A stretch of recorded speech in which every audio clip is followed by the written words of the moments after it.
সাধারণ সাহাবী নয়, যিনি পয়গম্বরের খাদেম ছিলেন। হযরতে আবু যর গিফারি, হযরতে আবু যর গিফারি খাদেমে খায়রুল বশর, खिदमतू में जिंदगी भर ना बनाया अपना घर। নবীর খেদমত করতে করতে নিজের জন্য একটা ঘর বানানোর টাইম পায় না এমন একজন সাহাবী দুইটা হাত তুলে ডেকে বলতেছে, ও খলিফাতুল মুসলিমিন, এই যুবকের একজন ভাই যদি মদিনায় থাকতো তাহলে ভাই ভাইয়ের জিম্মাদার হয়ে যেত। খলিফাতুল মুসলিমিন পয়গম্বরের মুখে নিজ কানে শুনছি, আল মুসলিমু আখুল মুসলিম, মুসলমান মুসলমানের ভাই। রক্তের বন্ধনের দরকার নাই, কোরআন শরীফের বন্ধন আছে আমাদের মধ্যে। সুবহানাল্লাহ জোরে কোন, আর জোরে চিল্লায় কোন সুবহানাল্লাহ। আমি আমার ভাইয়ের জিম্মাদার, আমার ভাইরে ঋণ পরিশোধের জন্য ছুটি দিয়ে দেন, আমি জিম্মাদার হয়ে রয়ে গেলাম। খলিফাতুল মুসলিমিন নতুন করে বিচার সিদ্ধান্ত লিখলেন, আবার নতুন করে, যাও যুবক, তোমার 1 মাসের ছুটি দিলাম। আরবি মাসের প্রথম শুক্রবারে জুমার নামাজের আজানের পূর্বে তুমি মদিনায় প্রবেশ করবা। যদি তুমি মদিনায় জুমার নামাজের পরেও না আসো, তাহলে তোমার জায়গায় তোমার জিম্মাদার ভাই আবু যর গিফারির মৃত্যুদণ্ড প্রদান করা হবে।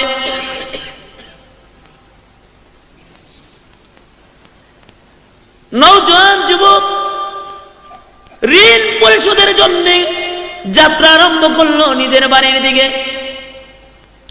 খলিফাতুল মুসলিমিন পিতার হত্যার দাবিতে বাদী পক্ষ যে দুইজন, তাদের নায়িকা বললেন, আপনারাও চলে যান।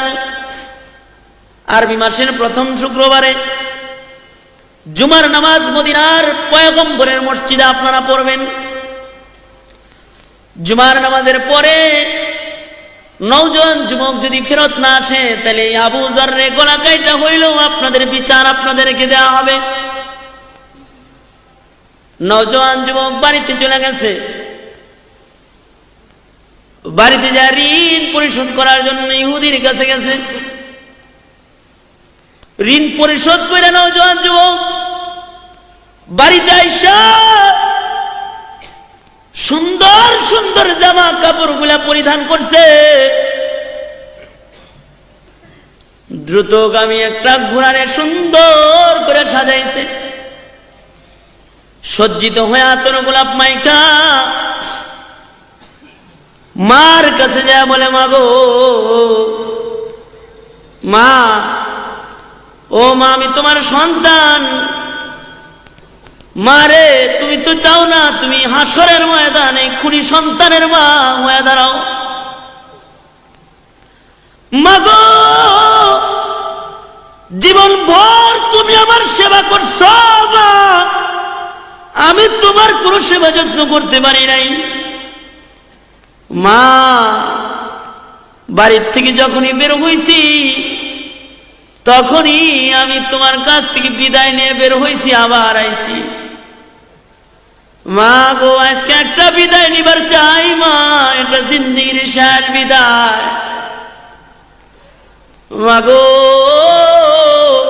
তোমার হাত দুইটা আমার মাথার পরে রাখো মা। মা গো, দুধের দাবিটা মাফ করে দিও। আমি মদিনায় চললাম পাক পবিত্র হইবার জন্যে। মা, আমার মাথায় হাত দিয়ে আমারে জিন্দেগির শেষ দোয়াটা তুমি এখন দিয়ে দাও। মা, তোমার সন্তানের জীবনের শেষ লুকমা খাবারটা তুমি খাওয়ায় দাও। তোমার সন্তান আর কোনোদিন তোমার দরবারে এসে দাঁড়াবে না। মা, বাবার কাছে যা কয়, বাবা গো, ও বাবা, দেন ওই বুকটা একটু দেন। কত বুকের মধ্যে শোয়া রাখছেন বাবা, বুকটা একটু দেন। জিন্দেগির শেষবারের মতো আমার বুকটা আপনার বুকের সাথে একটু লাগায় যায়। বাবা গো, আমার বিচার হইব মদিনায়, পিতামাতার কাছ থেকে জিন্দেগির শেষ বিদায় নিয়ে নওজোয়ান যুবক যাত্রা আরম্ভ করছে মদিনার দিকে। এদিক দিয়ে মসজিদের নববীতে জুমার নামাজের আজান হয়ে গেছে, এখনো পর্যন্ত কেউ মদিনায় আসে নাই।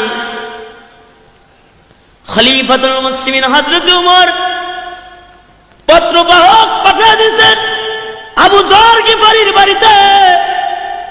আবু যর জীবনের শেষ জুমার নামাজ পড়াইবার লাইগা মসজিদে নববীতে আইসা যান। আপনার জিন্দেগির শেষ জুমা আজকে মদিনায় হইতে পারে। আপনার ভাই যদি ফেরত না আসে তাহলে আপনার ভাইয়ের জায়গায় আপনার মৃত্যুদণ্ড প্রদান করা হবে। হযরতে আবু যর গিফারি জিন্দেগির শেষ জুমার নামাজের প্রস্তুতি নিয়ে মদিনায় পয়গম্বরের মসজিদে হাজির হয়ে গেছে। খলিফাতুল মুসলিমিন জুমার নামাজের ইমামতি করেছেন, সালাম ফিরাইছেন, আসসালামু আলাইকুম ওয়া রাহমাতুল্লাহ, আসসালামু আলাইকুম ওয়া রাহমাতুল্লাহ। নামাজ শেষ হয়ে গেছে। পর্যায়ক্রমে খলিফাতুল মুসলিমিন বিচারকেরা শুনে করছেন। নওজোয়ান দুই যুবক, দুই ভাই এসে বাবার হত্যার মামলা বিচার দাবি করছে। খলিফাতুল মুসলিমিন আদেশ প্রয়োগ করলেন, জল্লাদ রে। খলিফার চোখ দিয়া ঝর্ণার মতো পানির ফোঁটা গড়ায় গড়ায় পড়তেছে। একটা নির্দোষ মানুষকে একজন দোষী মানুষের জায়গায় মৃত্যুদণ্ডের আদেশ। বলা হইল, জল্লাদ আবু যর গিফারিকে মৃত্যুদণ্ড প্রদান করা হোক। এ শব্দটা মদিনার মুসলমানদের কানে পৌঁছার সাথে সাথে পুরা মদিনায় কান্নার রোল পড়ে গেছে। কারণ এতেও স্বাভাবিক একজন কোন সাহাবী নয়, বড় দামি সাহাবী। আবু যর গিফারি এমন একজন সাহাবী, হযরতে জিবরাইল আলাইহিস সালাতু ওয়াস সালাম আপনার আমার নবীর কাছে আসছে। আয়েশা বলে, পয়গম্বর ওই যে চাদর মুড়ে দিয়ে হাইটা যায় আপনার সাহাবী আবু যর। নবী বলেন, জিবরাইল আমার সাহাবী আবু যর আপনি কেমন করে চিনেন? জিবরাইল বলে, পয়গম্বর গো, আপনার সাহাবী আবু যর শুধুই মাত্র আমি জিবরাইল চিনি তা নয়, আকাশে আল্লাহর যত ফেরেশতারা আছে, আসমানের সকল ফেরেশতারা আপনার সাহাবী আবু যর চিনে। দুইটা কারণে আকাশের ফেরেশতারা আবু যর গিফারিরে চিনে, দুই কারণে। এক নাম্বার, লি সিগারিহি আলা নাফসিহি, নিজের নিজে খুব ছোট মনে করে আল্লাহ যদি জাহান্নামে দিবার লেগে কোনো মানুষ বানায় থাকে তাইলে মনে হয় আমারে বানাইছে। আর একটা কারণ হলো লিকাসরাতি তিলাওয়াতি সূরাতুল ইখলাস। সূরা ইখলাস নামে একটা সূরা আছে, যা 3 বার পড়লে খতমের সওয়াব জমা করা হয়। কুল হুয়াল্লাহর সূরা এমন একটা সূরা যা 3 বার পড়লে খতম কোরআন শরীফের সওয়াব হয়।